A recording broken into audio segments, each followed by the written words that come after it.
बला है। एक शहर में एक आदमी रहता था। वह बहुत ही लालची था। उसने सुन रखा था कि अगर संतों और साधुओं की सेवा करे तो बहुत ज्यादा धन प्राप्त होता है।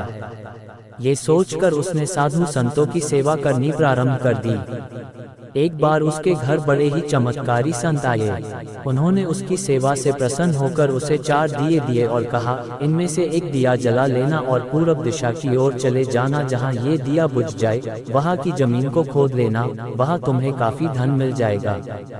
अगर फिर तुम्हें धन की आवश्यकता पड़े तो दूसरा दिया जला लेना और पश्चिम दिशा की ओर चले जाना। जहाँ ये दिया बुझ जाए वहाँ की जमीन खोद लेना, तुम्हें मनचाही माया मिलेगी।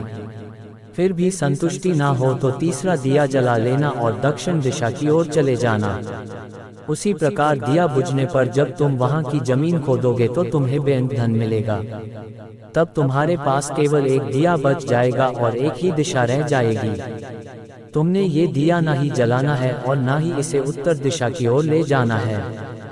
ये कहकर संत चले गए। लालची आदमी उसी वक्त पहला दिया जलाकर पूरब दिशा की ओर चला गया। दूर जंगल में जाकर दिया बुझ गया। उस आदमी ने उस जगह को खोदा तो उसे पैसों से भरी एक गागर मिली। वह बहुत खुश हुआ। उसने सोचा कि इस गागर को फिलहाल यही रहने देता हूँ, फिर कभी ले जाऊंगा। पहले मुझे जल्दी ही पश्चिम दिशा वाला धन देख लेना चाहिए। ये सोचकर उसने दूसरे दिन दूसरा दिया जलाया और पश्चिम दिशा की ओर चल पड़ा। दूर एक उजाड़ स्थान में जाकर दिया बुझ गया। वहाँ उस आदमी ने जब जमीन खोदी तो उसे सोने की मोहरों से भरा एक घड़ा मिला। उसने घड़े को भी यही सोचकर वही रहने दिया कि पहले दक्षिण दिशा में जाकर देख लेना चाहिए।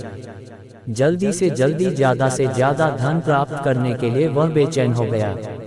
अगले दिन वह दक्षिण दिशा की ओर चल पड़ा।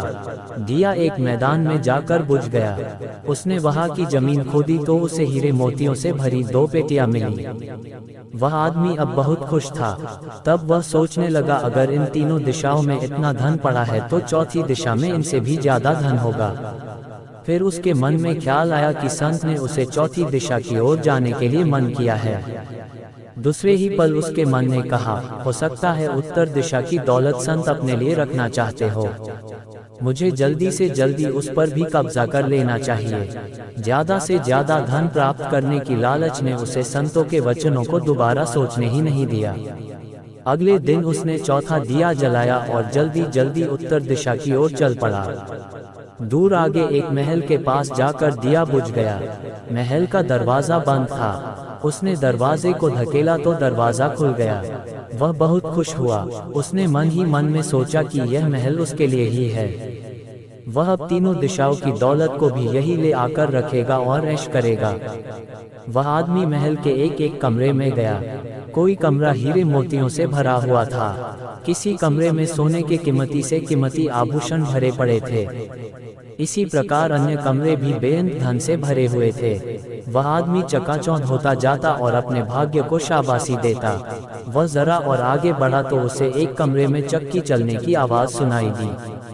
वह उस कमरे में दाखिल हुआ तो उसने देखा कि एक बूढ़ा आदमी चक्की चला रहा है। लालची आदमी ने बूढ़े से कहा कि तू यहाँ कैसे पहुँचा? बूढ़े ने कहा, ऐसा कर यह जरा चक्की चला, मैं सांस लेकर तुझे बताता हूँ।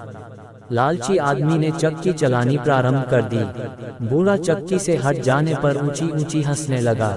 लालची आदमी उसकी ओर हैरानी से देखने लगा। वह चक्की बंद ही करने लगा था कि बूढ़े ने खबरदार करते हुए कहा, ना ना, चक्की चलानी बंद ना कर। फिर बूढ़े ने कहा, ये महल अब तेरा है, परंतु यह उतनी देर तक खड़ा रहेगा जितनी देर तक तू चक्की चलाता रहेगा। अगर चक्की चलनी बंद हो गई तो महल गिर जाएगा और तू भी इसके नीचे दबकर मर जाएगा। कुछ समय रुककर बूढ़ा फिर कहने लगा, मैंने भी तेरी ही तरह लालच करके संतों की बात नहीं मानी थी और मेरी सारी जवानी इस चक्की को चलाते हुए बीत गई। वह लालची आदमी बूढ़े की बात सुनकर रोने लग पड़ा। फिर कहने लगा, अब मेरा इस चक्की से छुटकारा कैसे होगा? बूढ़े ने कहा, जब तक मेरे और तेरे जैसा कोई आदमी लालच में अंधा होकर यहाँ नहीं आएगा, तब तक तू इस चक्की से छुटकारा नहीं पा सकेगा। तब उस लालची आदमी ने बूढ़े से आखिरी सवाल पूछा, तू अब बाहर जाकर क्या करेगा? बूढ़े ने कहा, मैं सब लोगों से ऊंची ऊंची कहूँगा, लालच बुरी बला है।